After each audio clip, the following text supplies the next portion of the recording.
आज से 6000 वर्ष पहले भगवान श्री कृष्ण जब 125 वर्ष की आयु को व्यतीत करने के बाद अपने गोलोक धाम में जाने लगे इस लीला शरीर को छोड़ करके, उसमें भगवान श्री कृष्ण ने अपने परिवार के लोगों को संबोधित करते समय राष्ट्र के नाम से संदेश दिया।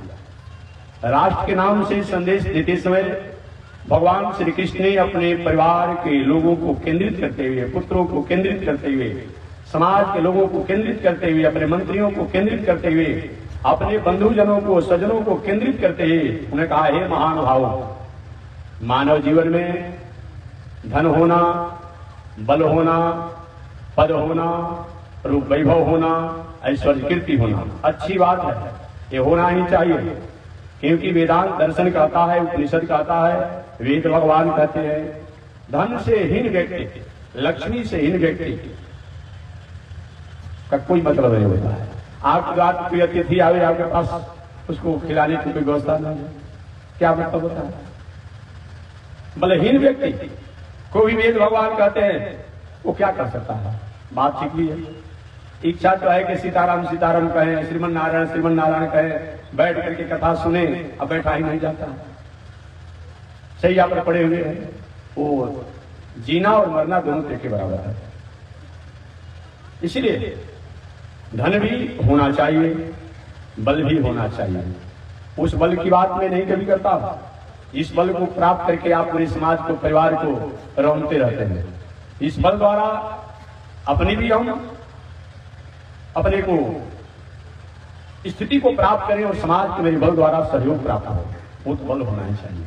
ऐसा धन हो, इस धन के द्वारा हमारा भी मंगल होता हो, राष्ट्र समाज का भी मंगल होता हो, वो तो धन होना ही चाहिए। धन, बल और पद की बात है, पद से भी व्यक्ति का भी कोई मतलब नहीं। ऐसा पद हो जिस पद से अपना भी भलाई हो और समाज का भी भलाई हो, राष्ट्र का भी भलाई हो, वो पद तो होना ही चाहिए। रूप ऐश्वर्य वैभव ये भी होना चाहिए। सुंदर कपड़ा होना चाहिए, सुंदर वस्त्र होना चाहिए, सुंदर मकान होना चाहिए, सुंदर दलान होना चाहिए, सुंदर बैठक होना चाहिए, क्योंकि इसके द्वारा ही हम अपने स्वरूप को समझ पाते हैं। भगवान कहते हैं कि जीवन में धन का होना, बल का होना, पद का होना, रूप वैभव ऐश्वर्य का होना, कीर्ति का होना अच्छी बात है, परंतु इनका उपयोग अगर विवेक से नहीं किया जाता है तो वह धन, वह बल, वह पद, वह रूप, वह वैभव, वह ऐश्वर्य द्वारा अनर्थ हो जाता है। कुछ भगवान के परिवार के लोगों ने सुना, कुछ ने नहीं सुना, कुछ ने माना, कुछ ने नहीं माना, कुछ ने ध्यान दिया, कुछ ने नहीं ध्यान दिया। भगवान के पुत्र श्री श्याम जी ने कहा, पिताजी ये बताइए विवेक क्यों भ्रष्ट होता है? इस विवेक के भ्रष्ट होने से जीवन में साधन तो प्राप्त होते हैं, लेकिन साधन द्वारा शांति और सुख की प्राप्ति नहीं होती है। भगवान ने कहा, जीवन में 5 में दुर्गुण आ जाए तो विवेक को भ्रष्ट होने से कोई रोक नहीं सकता है। नशा का दुर्व्यसन, वेश्यावृत्ति, जुआखोरी, हिंसा का दुर्व्यसन, कोर्ट कचहरी का दुर्व्यसन। आगे श्याम जी ने पूछा, पिताजी ये बताइए 5 दुर्गुण जीवन में न आवे, विवेक पवित्र हो, हमारे जीवन में धन, पद, रूप, वैभव, ऐश्वर्य द्वारा मंगल हो, इसके लिए क्या करना चाहिए? भगवान ने कहा, इसके लिए 7 सूत्रों को जीवन में अपनाना होगा। वो 7 सूत्र कौन है? इसकी व्याख्या में करते हुए आ रहा हूं। वो 7 सूत्र कौन है? तो भगवान ने कहा, जीत आसनो, जीत श्वासो, जीत क्रोध हो, जितेंद्रिय। सबसे प्रथम बताया गया है आसन जीतना चाहिए। जीत आसनो, जीत आसनो, जीत श्वासो, जीत क्रोधो, जितेंद्रिय, जित आहारो, जित व्यवहारो, जित संगम। अपना आसन बैठकवादी पवित्र होना चाहिए। जितासनो, जित श्वासो, मन, वाणी, शरीर से, भावना से किसी की अहित अनिष्ट की कामना नहीं होनी चाहिए। कुछ लोग होते हैं देखने में कुछ मालूम नहीं पड़ता, लेकिन रात एक दूसरे को शराबते रहते हैं। शराबने से कुछ होगा? हमारा कर्म होगा, उस कर्म के अनुसार ही हमको जो कुछ मिलेगा। आपको साफ देने से कुछ होगा? पूज्य गुरुदेव हमारे श्री त्रिदंडी स्वामी जी महाराज एक बार एक कथा सुनाया करते थे। गुरुदेव जी कभी कभी व्यवहारिक स्वामी जी बातों जो कहते थे उसमें भी कुछ न कुछ रहस्य भरा होता था। तो एक महात्मा थे, वो थे तो हालांकि स्वामी जी के ही शिष्य, रहने वाले थे आरा जिला के, और बाद में चलते उन्होंने संन्यास भी ले लिया था। अच्छे महात्मा थे, स्वामी जी की सेवा में भी रहे। आरा के ही सन्निकट एक गांव है, उस गांव के कुछ लोग भाई चाटुकारिता करने वाले लोग होते हैं, कुछ यथार्थी वाले होते हैं, कुछ चाटुकारिता करने वाले भी लोग होते हैं। अब उन लोगों ने कुछ उन्होंने कहा, स्वामी जी आप ही अब श्री त्रिदंडी स्वामी जी महाराज से कहीं आगे आकर कुछ कम से कम उनसे कहीं कम नहीं है। उनको भी सही हुआ कि सही बात है भाई, अब स्वामी त्रिदंडी स्वामी से आगे आने के बराबर हो गए। ये जो अच्छे लोग थे, न्याय प्रिय यथार्थ प्रिय, कहा कि स्वामी जी ये बात करना उपयुक्त नहीं है, क्योंकि आप कम से कम त्रिदंडी स्वामी जी महाराज के ब्रह्मचारी रहे, शिष्य है, संन्यास लिए बाद में, ठीक है, आपकी साधना तपस्या अच्छी हो सकती है। और ये कहे तो उनको साथ दे दिए कि जाओ तुम्हारा निर्वंश हो जाओगे। और आकर के कहे स्वामी जी सरकार ऐसी ऐसी बात है, संत है बोल दिए कोई बात नहीं, और सही में साफ दिए। इधर हुआ क्या, संयोग से कुछ दिनों के बाद उनको 2 संतान हुआ। तो साफ देने से नहीं होगा, आपको याद रखिएगा, मैं ही कहना चाहता हूँ, हमारा लक्ष्य और उद्देश्य अगर ठीक नहीं होगा तो हम किसी को साफ दे देंगे तो साफ लागू नहीं होगा। हम किसी को वरदान देते रहे, हमारा लक्ष्य उद्देश्य ठीक नहीं होगा तो वरदान देने से कुछ होने वाला नहीं है। बात समझिए, हमारा कर्म, हमारा उद्देश्य, हमारा लक्ष्य अगर ठीक होगा तभी वो साफ या वरदान लागू होता है।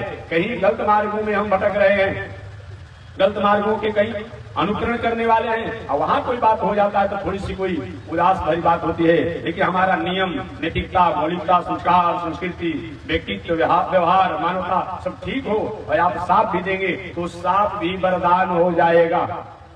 क्या होगा, वरदान हो जाएगा। कथा और सुनाऊंगा मैं, महाभारत और भागवत के अनुसार, तब आगे बढ़ूंगा। साफ भी वरदान हो जाएगा। और हमारा रहन सहन, उठन बैठन, बोल चाल सब ठीक नहीं हो, आप वरदान पर वरदान देते रहिए, वरदान पर वरदान देते रहिए, उससे कुछ होने जाने वाला नहीं है। चलिए मैं महाभारत द्वारा इसकी पुष्टि कर देता हूँ। ये तो स्वामी जी की बात मैंने बताया, महाभारत द्वारा मैं पुष्टि करता हूँ, भागवत द्वारा। अभी आप ने जाना देवताओं की संख्या 33 करोड़ 33 लाख 33,333 है। पूरे देवताओं की जनसंख्या, इतनी जनसंख्या है। उन इतने देवताओं में 33 देवता प्रधान रूप में गिने जाते हैं। जैसे परिवार 10-20 होता है, किसी एक अभिभावक या गर्जियों के नाम को लेने से सारा परिवार का संबोधन हो जाता है। तो 33 देवताओं में कौन है? 12 आदित्य, 11 रुद्र, कितने हो गए? 12 आदित्य, 11 रुद्र, कितने हो गए? 23 हो गए। और 8 वसु देवता, कितने हो गए? कितना? 31 हो गए। उसके बाद 2 एक अग्नि देवता होते हैं, एक अग्नि देवता होते हैं। इसके बाद एक पितर देवता होते हैं। यही 33 देवताओं में है कि और भी इसका किया गया है। आप केवल इतने ही देवता नहीं है, कभी कभी कुछ महानुभावों द्वारा इतने ही अग्नियों, कितने ही देवताओं की गणना कर देते हैं। अगर ये बात आप कहेंगे तो वायु देवता को क्या मानते हैं? एक तरफ वेद भगवान उपनिषद शास्त्र कहता है वायु प्रत्यक्ष देवता, सूर्यो प्रत्यक्ष देवता, चंद्रमा प्रत्यक्ष देवता, ये सब बताया गया है। अगर आप केवल 12 आदित्य को ही देवता मानेंगे तो 12 आदित्य में चंद्रमा तो नहीं आते हैं। क्या उनको मानेंगे? क्या मानेंगे? इसीलिए मुख्य देवताओं के बारे में जो गणना किया गया है वही 33 को देवता बताया गया है। बाकी देवताओं की जनसंख्या जो है 33 करोड़ 33 लाख 33,333 देवता है। देवताओं की माता अदिति के 12 आदित्य पुत्र हुए। उन आदित्य 12 पुत्रों में सूर्यदेव प्रधान है। इन सूर्य नारायण के भी आप लोग व्रत करने वाले हैं, ये छठ पर्व आता है, उसमें सूर्य की ही तो पूजा होती है ना। सूर्य कौन है? ये 12 अदिति के 12 वो पुत्र हैं। उन 12 पुत्रों में अदिति के श्रेष्ठ पुत्र हैं।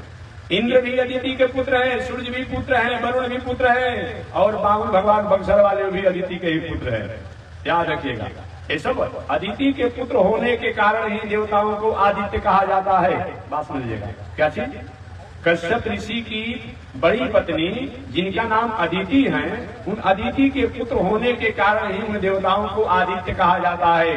जिन आदित्य में सूर्य का, इंद्र का, वरुण का, वामन भगवान का और उनका नाम आता है। ऐसे कश्यप ऋषि की बड़ी पत्नी अदिति के 12 आदित्य हो चुके थे।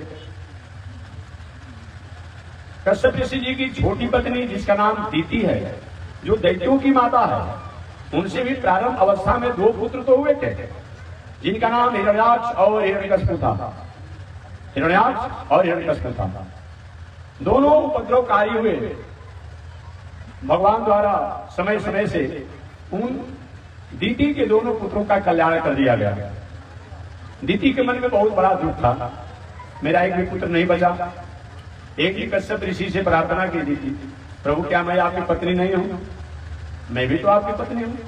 हमारी सबसे बड़ी बहन अदिति को 12 आदित्य पुत्र हैं, दीर्घायु है, चिरंजीवी हैं और वर्तमान में हैं। हमारे 2 पुत्र पहले हुए भी थे, वे सब मृत्यु को प्राप्त कर गए। मुझको भी पुत्र प्राप्ति का वरदान दीजिए, मुझे भी पुत्र होना चाहिए। कश्यप ऋषि ने कहा, अरे देवी, क्या अपना और क्या पराया? क्या अपना क्या पराया होता है? अरे वो भी तो तुम्हारे ही पुत्र हैं, केवल माता का अंतर है, पिता तो एक ही है। नहीं प्रभु, ये बात तो आप ठीक कहते हैं, लेकिन मेरी इच्छा है मेरा ऐसा पुत्र हो, मेरा ऐसा पुत्र हो जो देवताओं को अपने बल द्वारा अनुशासित करे, देवताओं की प्रभुता को अपने प्रभुता द्वारा दमन करे। देखिए, आप पूजा करें, पाठ करें, यज्ञ करें, दान करें, तीर्थ करें, व्रत करें, अच्छी बात है, लेकिन दूसरे को अपमान करने के लिए, दूसरे को नीचा दिखाने के लिए किसी होड़ में और ईर्ष्या में कोई भी पूजा पाठ, यज्ञ, दान, तीर्थ, व्रत होता है, वो फलदायक नहीं होता है। बार बार दीति ने आग्रह किया। कश्यप ऋषि ने कहा, ठीक है देवी, एक व्रत तुम्हें मैं बताता हूं, उस व्रत का तुम पालन करोगी, अनुष्ठान करोगी तो तुम्हें सुंदर संतान होगा और देवताओं से भी बलशाली तुम्हारे पुत्र होंगे। परंतु अगर वह फल, वह अनुष्ठान, वह व्रत अगर तुम्हारा उल्टा हो जाएगा, भंग हो जाएगा, अधूरा हो जाएगा, नियम पालन नहीं होगा, तो तुम्हारे पुत्र तो होंगे, वो देवताओं के मित्र बन जाएंगे, याद रखो। इसलिए किसी भी व्रत में नियम का पालन होना चाहिए। अभी हमेशा मैं निवेदन करते रहता हूं, पूरी दुनिया में 2 ही व्रत एक ऐसा रह गया है जो कि आज पवित्रता से मनाया जाता है, और उसमें सबसे श्रेष्ठ व्रत है, अभी हमारी माताएं या पुरुष वर्ग जो करेंगे, एक छठ का व्रत। बहुत इसमें पवित्रता से माताएं रहती है, पुरुष वर्ग भी रहते हैं। जो दिन में 3 हाली मछली खाने वाला है, शराब पीने वाला है, अब वो भी कहीं छठ व्रत करेगा ना, तो कम से कम 2-3 दिन संयम कर ही देता है। हंसी नहीं कर रहे हैं, ये व्यवहारिक देख लीजिएगा। इसको मछली बिना रहा नहीं जाता होगा, मांस बिना रहा नहीं जाता होगा, उल्टा किए बिना रहा नहीं जाता होगा, लेकिन छठ व्रत करने के मन में ठान लिया हो तो कम से कम 2-3 दिन तो संयम कर ही देता है। और किसी व्रत में सफाई पर ध्यान नहीं दिया जाता है, शुद्धता पर ध्यान नहीं दिया जाता है, इस पर दिया जाता है। पहले तो और शुद्धता थी, हमारी माताएं कोई छठ व्रत के लिए कोई बनाती थी तो गोईठा पर, लकड़ी पर, ईटा, ऐसा बहुत तो थोड़ा सा गैस की बात, आगे जूस की बात है, कोई बात नहीं, अभी भी शुद्धता है। बर्तन अलग होना तो क्या होना, बहुत अच्छी अपने आप नियम रहता है, ये व्रत का नियम होता है किसी भी व्रत का जो पवित्रता से होने वाला हो। और एक है नवरात्र, उसमें भी कम से कम नियम से रहने वालों नवरात्र में नियम का पालन तो करते हैं।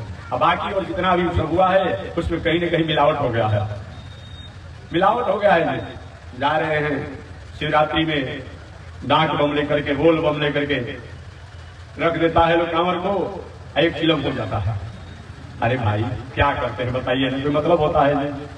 मेरा आप लोग से सुझाव होगा महानुभावों से, ऐसा अगर होता होगा समाज में इस तरीका से, इस पर विचार कीजिए। हम किसी को रोकने वाले होते नहीं हैं, मेरा अधिकार भी नहीं बनता है, लेकिन मैं सलाह तो दे सकता हूँ, आपको सुझाव तो दे सकता हूँ, याद तो मैं करा सकता हूँ। ऐसा अगर पूजा में, पाठ में, यज्ञ में, दान में, तीर्थ में, व्रत में होता हो, इस पर विचार कीजिए। एक ही काम कीजिए, दोनों काम न किए। कितने लोग तो कांवर ले जाने से लेकर के अलोट कराने तक ले बांध के नशे में चलते हैं, दूरी तय करना है, क्या मतलब होता है ऐसा पूजा का पाठ?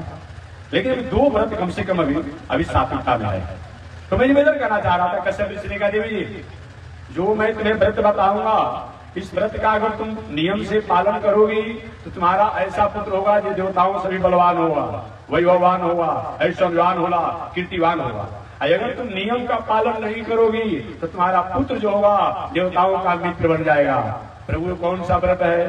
तो कश्यप ऋषि ने कहा कि इसका नाम है पयोव्रत है। पयोव्रत फागुन के महीना में शुक्ल पक्ष अंजोरा का समय हो और प्रतिपदा से लेकर के और द्वादशी तक इस 12 दिन का व्रत करना पयोव्रत है। माघ पूर्णिमा को स्नान इत्यादि करके कैसे अभी छठ है, कल परसों आज से बहुत कल से अपने को ब्रजनेम संयम हो गए हैं, उसी प्रकार व्रत का नियम होता है।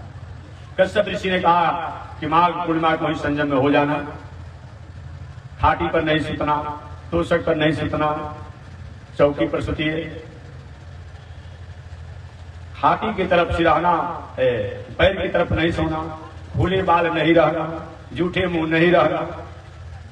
आज तो थोड़ी सी अस्त व्यस्त हो गया है। और कुछ लोग चाय पीते हैं तो चाय पी करके न हाथ धोते न मुंह धोते। एक व्यक्ति ने कहा स्वामी जी चाय पीकर अगर आप कूड़ा करने की बात करेंगे तो गर्म चीज पी करके अगर पानी डाला जाएगा तो दांत खराब हो जाएगा, रोग हो जाएगा, ऐसा होगा कोई?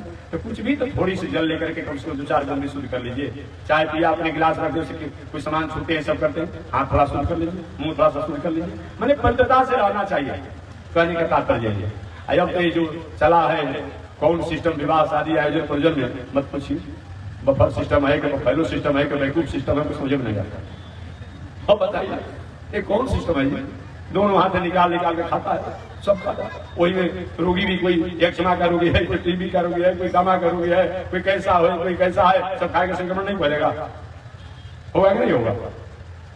अब कौन सिस्टम आपने अपना लिया है भाई। लेकिन ये सब ये देखिए, अभी तो कथा कम समय में कहना है, आपको समय से छुट्टी भी देना है। ये सिस्टम जो है ये विषम परिस्थिति में लागू किया गया था। ये जो बफर सिस्टम जिसको आप कहते हैं, बफर सिस्टम कहते हैं, बफेलो सिस्टम कहते हैं, चाहे वैकूफ सिस्टम कहते हैं, जो भी हो अपने आप में, एक और लागू किया गया था। ये विषम परिस्थिति में किया गया था। भगवान श्री राम के बारात में व्यवस्था नहीं किया गया था। ये भूत बाउन शंकर जी के बारात में प्रथम बार इस पर ट्रेनिंग लिया गया था, उन्हीं के विवाह में। जब भूत बाउन शंकर जी का बारात जब गया हिमाचल के यहाँ, हिमाचल के यहाँ जाने के बाद हिमाचल राजा ने बहुत बड़ी तैयारी की थी, बहुत बड़ी तैयारी की थी। मैंने जितने बाराती उतने घराती व्यवस्था में थे, इतनी बड़ी व्यवस्था थी। और क्या नहीं व्यवस्था किया गया था। भोजन खिलाने की बात आई, जलपान कराने की बात आई, हिमाचल राजा की मंत्रियों ने सेवकों ने महाराज हद हो गया। क्या हुआ? क्या हो गया महाराज? जो आए हैं बाराती वो हैरान करने वाले हैं। क्या हो गया बताओ? अरे हैरान इस बात की है, किसी का मुंह आगे है तो हाथ पीछे है। अब समझ में नहीं आ रहा है कि मुंह की तरफ पतल रखा जाए कि हाथ की तरफ पतल रखा जाए। और किसी का पेट है तो मुंह नहीं है। अब समझ में नहीं आता है कि आखिर पतल रखने का मतलब क्या होता है। और किसी का अगर कहीं मुंह है भी तो मुंह जो है पीछे की तरफ है तो हाथ जो है आगे की तरफ है। अनेक प्रकार के लोग हैं, क्या किया जाए। अब किसी किसी को तो ऐसा है कि मुंह 10 है, हाथ 2 है, तो हाथ के अनुसार रखा जाए कि मुंह के अनुसार रखा जाए। और किसी का है एक मुंह है कि कहीं 10 हाथ है, तो हाथ के अनुसार पतल रखा जाए कि मुंह के अनुसार रखा जाए। बड़ी विषम परिस्थिति हो गई है। हिमाचल राजा ने सुने सब झंझट में छोड़ो, जितना भी भोजन का व्यंजन हो सब रख दो, लाइन लगा कर। जिसको जैसे खाना होगा आगे से पीछे से अगल से बगल से जग कर खाएगा। और वही जो भोजन रख दिया गया। और जो है शंकर जी के घर जितने भूत बड़े जो भी आए थे सब नाच नाच कर कूद करके जैसे खाना खाए। वो तो विषम परिस्थिति थी ना।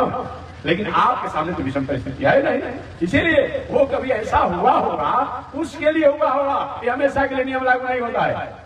राम जी के विवाह में बैठ करके 5 कवर कर जीवन लागू बैठा करते, ओम प्राणाय स्वाहा, अपानाय स्वाहा, उदानाय स्वाहा, समानाय स्वाहा, व्यानाय स्वाहा। ये 5 बार थोड़ा थोड़ा आहुति जैसा लेकर के तब जल पी करके तब भोजन किया गया। आज वो क्या करता है, घर में भी भोजन करता है, कहीं जाता है ना, आज मन के भाई कुछ देर से किसी तरह से गला सूखा हुआ है और एक भाई भोजन लिया तो कवर डाल दिया, कहते सड़क गया, कोई याद कर रहा है। अरे याद कर रहा है कि भोजन का तरीका मालूम नहीं है।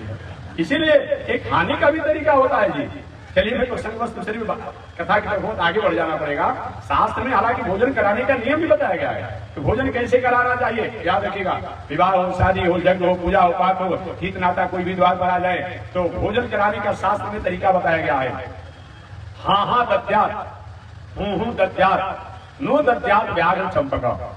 भोजन कराते समय जो भोजन करने वाला है उसके पत्तल में जो सामान नहीं हो उसको देख करके आप भोजन देते, प्रसाद व्यंजन देते रहिए।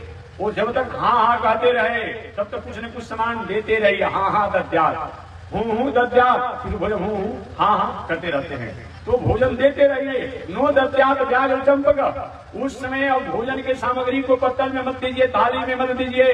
जब भोजन करने वाला व्यक्ति उस भोजन के पात्र को, पत्तल को उसी प्रकार से छोप ले, पकड़ ले, ढाक ले जैसे कि व्याघ्र जो दाग होता है, सिंह होता है, शिकार करता है तो शिकार को अपने पंजों से छोप लेता है। नहीं नहीं, बस बस बस बस, ये भोजन कराने का तरीका है।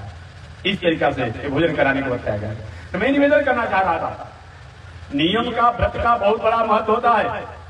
कश्यप ऋषि ने कहा देवी जी एक पयोव्रत जो है फाल्गुन शुक्ल पक्ष से शुरू करना है प्रतिपदा से और द्वादशी तक करना है। इसलिए नियम का पालन होना चाहिए। फूले बाल नहीं रहना चाहिए, फूले बाल नहीं रहना चाहिए। लेकिन कुछ भी बाल है तो हम छोटा सा लेकिन चुट्टी बांधे हुए होना चाहिए। माताओं को तो और विशेष करके ध्यान देना चाहिए। माताओं का बाल जो है ये श्रृंगार नहीं है, उनकी संस्कृति है। बात समझ लीजिएगा क्या चीज, माताओं का जो बाल है वो श्रृंगार ही केवल नहीं है, वो उनकी संस्कृति है। उससे माताओं की संस्कृति की पहचान होती है। इसी संस्कृति पर अगर कुठाराघात करने के लिए जब दुर्योधन द्वारा दुस्साहस किया गया और दुशासन द्वारा जब उस बाल को पकड़ करके द्रौपदी को अपमान करने का घात किया गया, उसी का कारण हुआ कि महाभारत संग्राम हो गया। आज हम अपने घर की माताओं को या सब माताएं अपने से अपनी संस्कृति को कहीं अपने आप में अस्त व्यस्त करती हैं, उनको इस पर विचार करना चाहिए। ये बाल उनका केवल श्रृंगार नहीं बल्कि उनकी संस्कृति है, उनका संस्कार है, उनकी मर्यादा है। दूसरी बात, माताओं ठीक है संत महात्मा नागा हो, एक रंगोटी बनकर आ जाते हो, बात अलग है। ये माताओं का वस्त्र जो है ये केवल उनका श्रृंगार नहीं है, श्रृंगार मानकर उन वस्त्र को स्वीकार करें। उनका वो संस्कृति है, संस्कार है, ये मान करके माताओं को वस्त्रों को स्वीकार करना चाहिए। आपने सुना होगा कि वही दुशासन ने वस्त्रों को भी खींचा, द्रौपदी के बालों को पकड़कर खींच कर लाया था, क्या उपद्रव हुआ। अतः माताएं जो भी इनके जीवन में दिनचर्या है एक संस्कृति, संस्कार, सभ्यता का सूचक है। क्योंकि माताएं अगर ठीक रहेगी सारा राष्ट्र, विश्व ठीक रहेगा। आज स्वामी जी हो, जीएस स्वामी हो, पूज्य गुरुदेव त्रिवेणी स्वामी जी हो, देवता हो, संत हो, महात्मा हो, विद्वान हो, वैज्ञानिक हो, डॉक्टर हो, इंजीनियर हो, मास्टर साहब हो, कोई भी जन्म लेता है कहां से? माताओं की कृपा से। इनकी बहुत बड़ी कृपा है। यही अगर थोड़ी सी अपनी मर्यादा से हट जाएगी फिर हम कहाँ हम लोग रह जाएंगे? कोई मतलब होता है? कोई मतलब नहीं होता है। इसलिए नारी देश की वह शक्ति है, भाग जगाने वाली, दिल नहीं दिमागों में जो आग लगाने वाली। माताएं केवल इस संसार में केवल एक स्त्री के रूप नहीं है। अतः हमारे भारतीय दर्शन में तो माताओं को धर्म पत्नी कहा गया है। एक पुरुष को धर्म पुरुष नहीं कहा गया है। अगर सुना है? नहीं सुना है कि धर्म पुरुष है, लेकिन माताओं को धर्म पत्नी कहा गया है। जान लीजिए, इनको देवी कहा गया है। इसलिए माताओं को कभी भी संस्कृति, संस्कार, सभ्यता, मर्यादा में कभी कृपणता नहीं करनी चाहिए, समझौता नहीं करनी चाहिए और अपनी दिनचर्या में रहनी चाहिए। ये माताओं का ये सबसे बड़ी उपलब्धि होनी चाहिए। मैं निवेदन करना चाह रहा था, कश्यप ऋषि ने कहा देवी जी अपनी पत्नी दिति से, जो दैत्यों की माता है, दूसरी पत्नी देवी, भोले बाल व्रत में नहीं रहना चाहिए, जूठे मुंह नहीं रहना चाहिए, हाथी के पैर की तरफ सिर करके नहीं सोना चाहिए, चौखट पर नहीं बैठना चाहिए, दांतों से बार बार नाखून को नहीं काटना चाहिए, बार बार अपने बालों को नहीं नोचना चाहिए। बहुत ऐसे नियम को बताए। दीति व्रतों को पालन करती रही। जूठा किसी का नहीं खाना चाहिए, व्रत का नियम होता है। तामसी चीज नहीं खाना चाहिए, राजसी चीज भी नहीं खाना चाहिए। राजसी में, तामसी में कुछ लोग कहते महाराज जी प्याज लहसुन तो ये कोई दोष नहीं है कि उसको रोक लगाते हैं। देखिए प्याज लहसुन और क्या बात है तो छोड़ दीजिए, लेकिन ध्यान दीजिएगा, कोई व्यक्ति प्याज खाया हो, कोई लहसुन खाया हो, आ देखिए उसका मुंह कैसा गंध लेता है, अनुभव कीजिएगा। तो उसके किसी प्रकार के गंध को लेकर भी दोष निषेध किया गया है। प्याज लहसुन खाने से भीतर से थोड़ी सी तामसी स्थिति आती है, जो अनुभव करने वाले खाकर अनुभव करते होंगे, भीतर से तामसी वृत्ति आती है। इसीलिए ऋषियों ने कहा कि भाई ये भी अपने आप में विवेक से विचार कर लीजिए, विवेक से विचार करके इसका सेवन। ठीक तो महाराज जी गठिया का दर्द हो गया है, ठेहुन का है, अमुक का है, वो बात अलग है, उसमें भी बहुत प्रकार का दवा है, बहुत प्रकार की औषधि है, लेकिन इसीलिए कुछ ऐसी चीज है जिसको निषेध किया गया है, निषेध किया गया है। तो मैं निवेदन करना चाह रहा था, हमारे कश्यप ऋषि ने दीति जी को नियम बताया, दीति जी नियम का पालन कर रही थी। इधर देवराज इंद्र को पता चला कि मेरी मौसी जी, मेरी सौतेली माता मुझे ही दमन करने के लिए मेरे ही सौतेले भाई को जन्म करना चाहती है, जन्म देना चाहती है व्रत को करके। तो अपनी सौतेली माता मौसी के सेवा में देवराज इंद्र लग गए। माता जी मैं आपकी सेवा में रहूंगा, जो भी कुछ लाना होगा करना होगा मैं करूंगा, ठीक है। इधर देवराज इंद्र विचार करने लगे कि कोई नियम भंग होगा तो मैं तुरंत देव रूप में स्वरूप में होकर के बदला ले लूंगा। दीदी एक दिन दूध का पान करके हम मुंह शुद्ध नहीं किया, कूला नहीं किया, भूले बाल पैर की तरफ सिर करके जो घाटी का होता है और जिसको अपनी भाषा में कहते हैं, सो गई। इंद्र को समय मिल गया कि माता ने व्रत का भंग किया है, पिताजी कहते व्रत का भंग होगा तो तुम्हारा व्रत भंग हो जाएगा। अब सूक्ष्म रूप में होकर के देवराज इंद्र और दीति के गर्भ में प्रवेश करके एक रूप से एक व्यक्ति ने पूछा था, महात्मा जी जब देवराज इंद्र का आकार था तो सूक्ष्म रूप में कैसे हो गए? एक कौन बड़ी बात है भाई, सारा दुनिया में ऑक्सीजन की सतह है, हवा की सतह है, आपके टीवी और टायर में कहां से हवा जाता है? और उसको मशीन से नहीं करना पड़ता है। ऑक्सीजन दुनिया में है और फिर भी ऑक्सीजन अपने आप क्यों दिया जाता है? कोई पूछे भाई ऑक्सीजन जो दुनिया में है तो ऑक्सीजन की क्या हो सकता है मशीन द्वारा? सूक्ष्म रूप से देवराज इंद्र दीति के घर में प्रवेश कर गए, जैसे इसमें कोई मशीन द्वारा कोई ऑपरेशन होता है। और दीति के गर्भ में जो बालक था उस बालक को 7 टुकड़ा कर दिए। क्या किए? 7 टुकड़ा। व्रत के प्रभाव से वो टुकड़ा करने के बाद भी मरा नहीं बालक। एक व्यक्ति ने पूछा ऐसा होगा? हमने कहा ऐसा होगा। हम कहा तुमने पढ़ा नहीं है, जियोलॉजी नहीं पढ़ा है? अरे बुद्धि जियोलॉजी आप लोग पढ़े होंगे कभी, तो जियोलॉजी आपने नहीं पढ़ा है। एक ऐसा होता है चारा जिसको भी भाषा में कहते हैं, टुकड़ा टुकड़ा हो जाता है, पुनः अपने आप में अपने द्वारा अनेक प्रकार के विस्तार कर लेता है। ये परमात्मा के प्रकृति में ऐसे प्राणी हैं जो कि एक से अनेक हो जाते हैं। कौन बड़ी बात है भाई? 7 टुकड़ा किया गया, फिर भी गर्भ का बालक मरा नहीं, 7 टुकड़ा हो गया। अब गर्भ के बालक के देवराज ने कहा भैया आप मेरे बड़े भाई हैं, मेरी माता ने व्रत का भंग किया है, अब मैं आपका शत्रु नहीं बनूंगा, मेरी माता का व्रत भंग हो गया, अब मैं आपका मित्र बन करके रहूंगा। देवराज इंद्र को विश्वास नहीं हुआ, है तो शत्रु, कम से कम इसको रहने नहीं देंगे। पुनः एक भाग को 7 टुकड़ा और कर दिए। कितना हो गया? 49। बाद में चल करके वही कश्यप ऋषि की छोटी पत्नी दीति से वो 49 बालक प्रकट हुए। इन 49 बालक को मरुत देवता के नामों से जाना जाता है। ये हैं दैत्यों के भाई हैं, बात समझिए, दीति के पुत्र हैं, परंतु दीति द्वारा व्रत को भंग करने के कारण ये सम देवताओं के भाई बन गए। इसलिए आज इन मरुत देवताओं को देवता में गिनती किया जाता है। तो कौन देवता भी आप कहते हैं? इनको देवताओं में गिनती किया जाता है। वायु प्रत्यक्ष देवता, अग्नि प्रत्यक्ष देवता, सूर्यो प्रत्यक्ष देवता, चंद्रमा प्रत्यक्ष देवता, ये प्रत्यक्ष देवता है। तो मैं निवेदन करना चाह रहा था कि अगर कहीं हमारा उद्देश्य, हमारा लक्ष्य, यही मेरा विषय था, अगर हमारा उद्देश्य और लक्ष्य अगर ठीक नहीं रहेगा तो हमको वरदान भी जो है साफ हो जाएगा। अगर हमारा उद्देश्य लक्ष्य ठीक रहेगा वह साफ भी वरदान हो जाएगा। एवं मृत गणों की कथा द्वारा आपने जाना, दीति ने देवताओं को मारने के लिए, दमन करने के लिए पुत्रों को प्रकट किया था। ये देवता देवताओं के मित्र बन करके आज देवताओं की सहायता करते हैं। इसलिए हमारा लक्ष्य, हमारा उद्देश्य जो है ठीक होना चाहिए। बाकी अगर ठीक है तो हमारे कर्मों के अनुसार ही सब कुछ प्राप्त होता है। कर्मी हमारी जननी है, कर्मी हमारा माता है, कर्मी हमारा पिता है, कर्मी हमारे बंधु हैं, और कर्मी हमारा मोक्ष है, और कर्मी हमारा स्वर्ग है, और कर्मी हमारा सब कुछ है।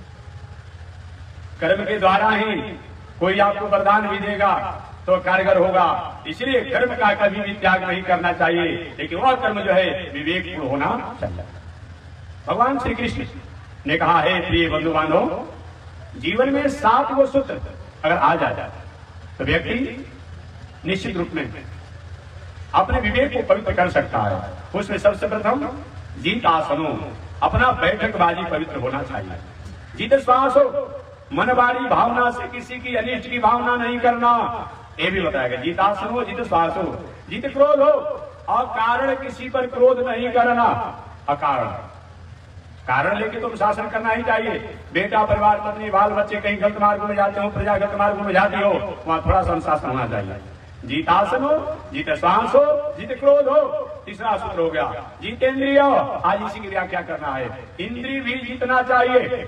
इंद्रिय देखना, इंद्रियों के न घोड़े भगे, रात दिन इन पर संयम के घोड़े पड़े, अपने रथ को सुपथ पर बढ़ाते चलो, कृष्ण गोविंद गोपाल गाते चलो। इंद्रियों को जीतना चाहिए। ये इंद्रियां इतनी चंचल है और इस पर संयम नहीं किया जाए तो शायद वायु को बस में किया जा सकता है, लेकिन मन को बस में करना मुश्किल काम है। ऐसे बताया तो गया शास्त्रों में कि वायु को बस में नहीं किया जाता, लेकिन जो भी जीव है, टायर है, उसमें वायु बस में नहीं रहता है उपकरणों द्वारा। कहा वायु को बस में हो सकता है, लेकिन चंचल इंद्रियों द्वारा मन को बस में नहीं किया जा सकता है। एक बार एक महोदय जी ने, एक महापुरुष ने, एक महानुभाव ने हमसे पूछा, महात्मा जी मन को कैसे शांत किया जा सकता है? मन को मंदिर में जाते हैं, पुजारी जी का फूल चढ़ाइए, जी महाराज जी, अक्षत चढ़ाइए, जी महाराज जी, 5 रुपया चढ़ाइए, जी महाराज जी, चढ़ा दिए। ये उन्होंने कहा कि आंख बंद करके ध्यान कीजिए, और जो ही ध्यान करने के लिए आंख बंद करते हैं, पूरे डिहरी का, सासाराम का जो है सारा बाजार का नजारा जो है उसी से ध्यान पे आता है।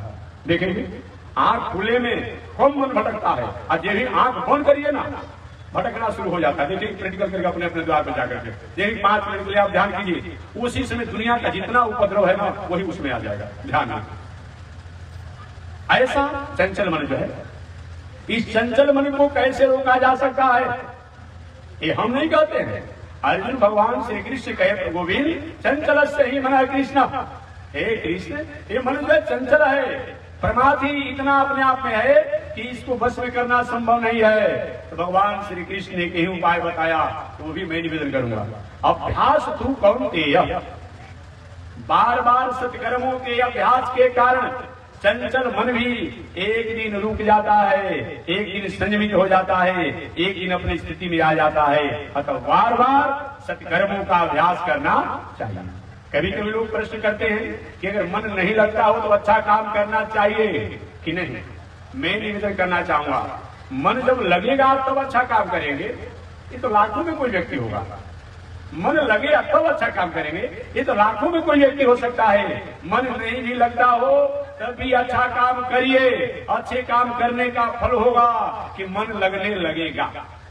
बात समझ में आ गई? यही उठाया और लगने को बात करेंगे, नहीं नहीं जन्म जन्म मुनि जतन कराई, ये बहुत जन्मों का संस्कार होता है। जो व्यक्ति का मन लगे तब काम करे, ऐसा नहीं होगा, किसी किसी के साथ ऐसा होगा। अतः अभ्यास तू कौन्तेय, बार बार